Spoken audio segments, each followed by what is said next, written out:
The house at 112 Ocean Avenue in Amityville, New York, became infamous for the events that took place here in the mid-1970s.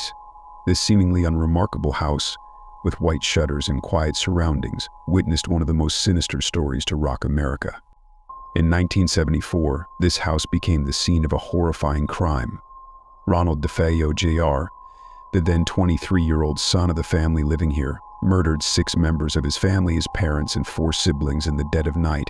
This tragedy was later linked to a chain of mystical and sinister events that many believed were caused by evil forces in the house. 12th to 13th November 1974, these dates will forever be remembered by anyone interested in the paranormal. Ronald DeFeo Jr. murdered 6 members of his family in cold blood with a gun while they slept. This horrific act overshadowed the quiet life of the town for a long time and became a symbol of what lurked behind the ordinary facades of the houses. Ronald DeFeo Jr., later convicted of these crimes, claimed that voices inside the house ordered him to kill his family. These claims only reinforced rumors that the Ocean Avenue house was cursed or inhabited by evil spirits.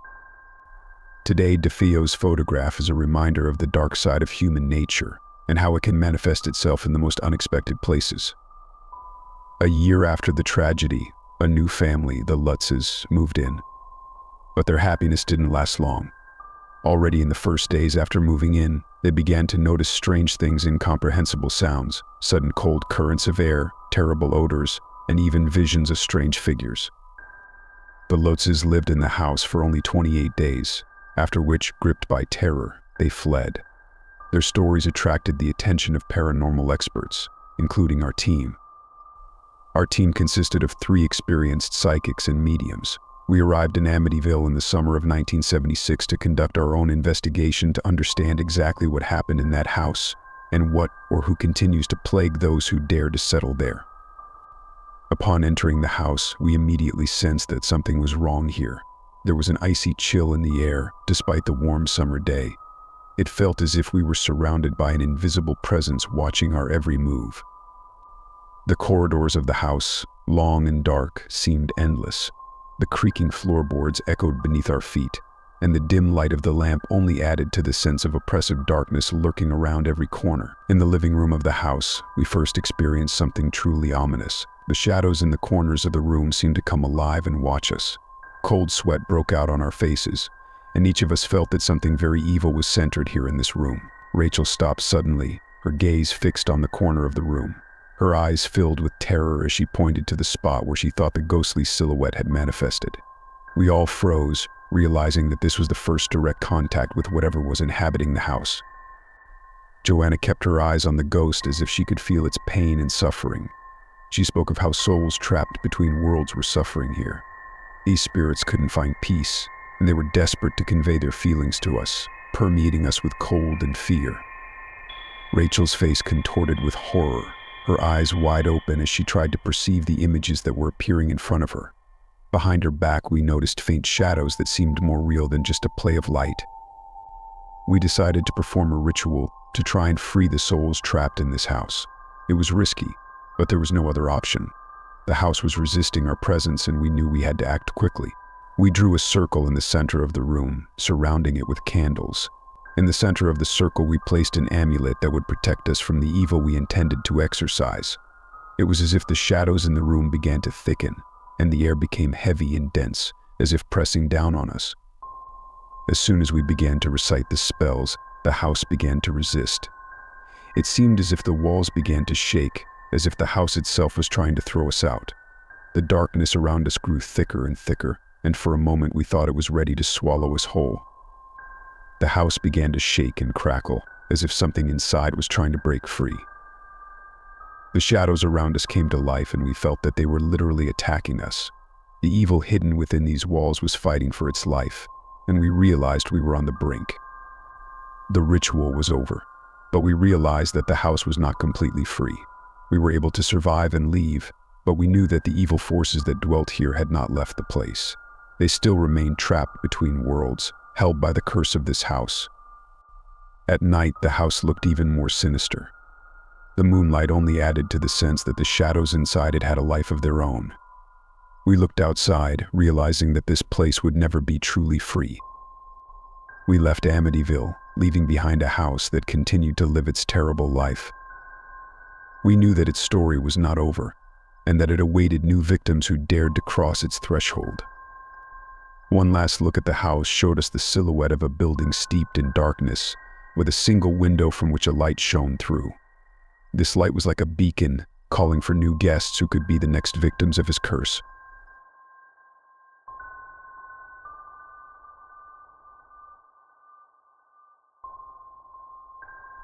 In 2011, the town of Gary, Indiana became famous for less than the best of reasons. The city, which had been experiencing an economic crisis and a massive population exodus, became infamous after a small family encountered something inexplicable and frightening. The LaToya Ammons family moved into a small house at 3860 Caroline Street, unaware that their life would soon turn into a nightmare. This seemingly unremarkable house soon earned the ominous nickname the House of the White Cross.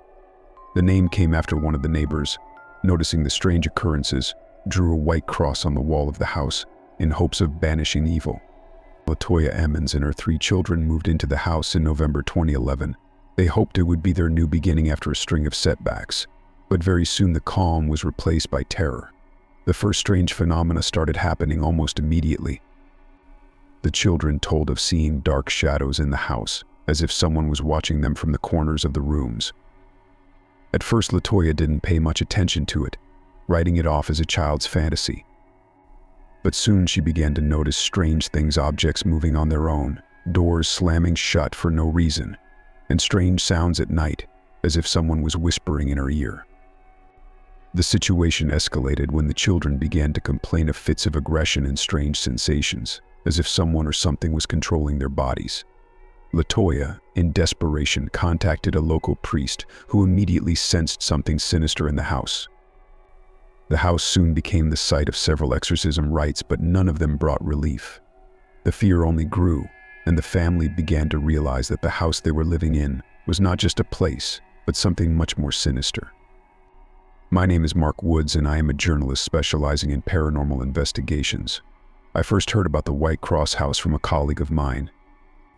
His story seemed like just another urban legend, but the more I dug into the story, the more I realized that there was something real here, something beyond the usual myths and scare stories. I decided to do my own investigation to find out what was really going on in that house. When I first saw the house, it didn't make much of an impression on me. It was an old, dilapidated house on the corner of a quiet street. The windows were boarded up, the yard was overgrown, and the paint on the walls was peeling. But something about the house made me feel uneasy. I couldn't explain why, but I felt cold as soon as I stepped over the threshold. It was as if the space around the house was filled with fear and madness. I found several locals who were willing to share their stories. They told of strange happenings at the house even before the Ammons moved in. One neighbor claimed to have seen shadows moving across the yard when no one was in the house. Others claimed to hear sounds like children crying and laughing, even when the house was empty. Some even said they saw ghosts gliding through the windows. These stories only increased my desire to understand what lurked behind the walls of this house. My investigation would not have been complete without going into the house myself. Once inside, I felt uncomfortable. The air was heavy and the silence was deafening. Inside, the house looked as if it had been left in a hurry. The furniture was covered with a thick layer of dust. The old wallpaper was peeling, and forgotten things lay on the floor. When I went down to the basement, the cold went up to my head. The temperature in the basement was much lower than in the rest of the house, and I felt a strange heaviness, as if something invisible was watching me. I set up my equipment and waited. The dictaphone and the electromagnetic field detector, my faithful companions in such places, were tuned for any anomaly. Time passed, but nothing happened. I was beginning to think it was all a figment of my imagination when suddenly the detector began to emit intermittent signals. I tensed up and felt the adrenaline start to flow into my bloodstream. Suddenly, I felt something touch my back. I turned around, but of course no one was there. Cold sweat broke out on my forehead. At that moment, something heavy hit the ground and I heard something rustling behind me. I turned around, but the room was empty. Only the shadows on the walls seemed thicker, almost tangible. I couldn't shake the feeling that someone was watching me. Suddenly, the silence was broken by a loud crack, as if something heavy had broken or torn the air. That was the last straw.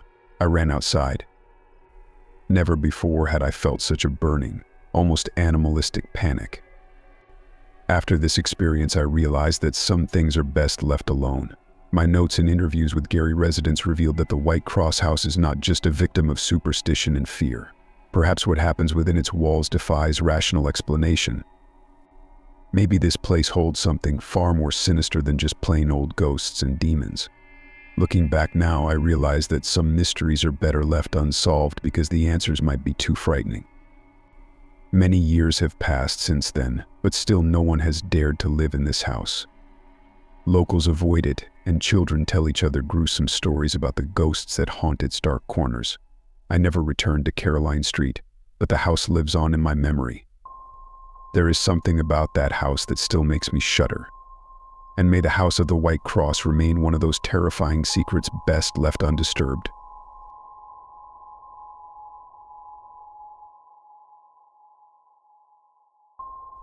In the late summer of 1977, Maurice Gross, an experienced paranormal investigator, found himself inexorably drawn to a strange case that shook the quiet suburban neighborhoods of North London. Gross, a member of the Society for Psychical Research, had encountered many unexplained phenomena, but nothing could have prepared him for what awaited him in Enfield. The newspapers were full of articles about strange occurrences in the Hodson household furniture moving on its own, loud knocks in the middle of the night, and the ominous voice of an old man who seemed to have possessed an 11-year-old girl named Janet. Despite his experience, Gross approached the case with skepticism.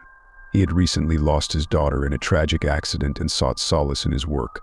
Perhaps he thought solving the Enfield poltergeist mystery could give him a sense of closure. But deep down, Gross feared that the case might not just be another elaborate hoax, it might be something far more sinister.